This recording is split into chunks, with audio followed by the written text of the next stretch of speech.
Hello everyone, welcome to our new video. এখন বর্ষাকাল, আর ছোট্ট শিশুদের আমরা যতই যত্ন করে রাখার চেষ্টা করি না কেন, তবুও কোনো না কোনো সমস্যা হয়েই থাকে।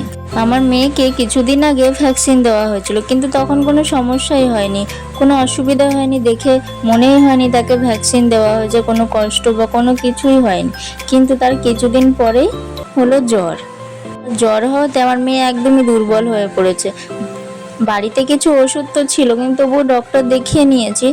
তারপর যেসব ওষুধ কিছু দিয়েছিল বাড়িতে ছিল, সব খাওয়ানো হয়েছে, আর জ্বর মোটামুটি ঠিক হয়ে গিয়েছিল, কিন্তু তবুও কিছুই খেতে চাইতো না, সব কিছু বমি করে তুলে দিত।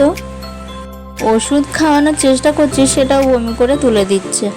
অনেকটাই শরীর খারাপ হয়ে গিয়েছে। বিছানায় যখন একটা বালিশ দেওয়া হচ্ছে, তার উপরে উপর হয়ে কিছুক্ষণ শুয়ে থাকছে, দেখেই মনে হচ্ছে যে খুব ক্লান্ত শরীর। তার সাথে হালকা সর্দি কাশি তো আছে। বাড়িতে বাচ্চা যদি অসুস্থ থাকে তাহলে কোনো কিছুই ভালো লাগে না। জ্বর মোটামুটি ঠিক হয়ে গিয়েছিল, কিন্তু তারপরেই হলো বড় সমস্যা। একদিন রাত্রে হঠাৎ দেখি ঘুমাচ্ছে না, কেমন 10-15 মিনিট ঘুমাচ্ছে, আবার উঠে যাচ্ছে, কেমন অস্বস্তি বোধ করছে, মনেই হচ্ছে যে কোনো সমস্যা হচ্ছে।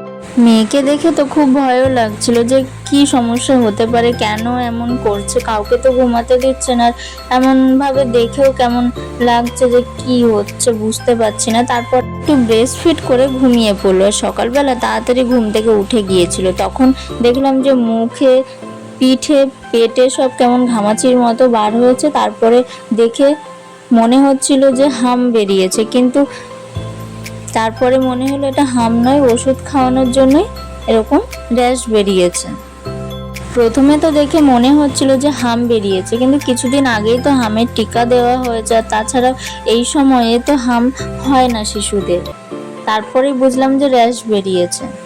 মেয়েটা সারাদিন কেমন অস্বস্তি বোধ করছে। যখন বুঝলাম যে এটা হাম নয়, র্যাশ বেরিয়েছে, তখন আমি এই ক্রিমটি ব্যবহার করছি, আর এই ক্রিমটি খুবই ভালো। এটি স্কিনের ডক্টরই দিয়েছিল। এই ক্রিমটা আমি ব্যবহার করছি, আর খুব ভালো কাজ করে, বিশেষ করে শিশুর গায়ে র্যাশ বার হলে।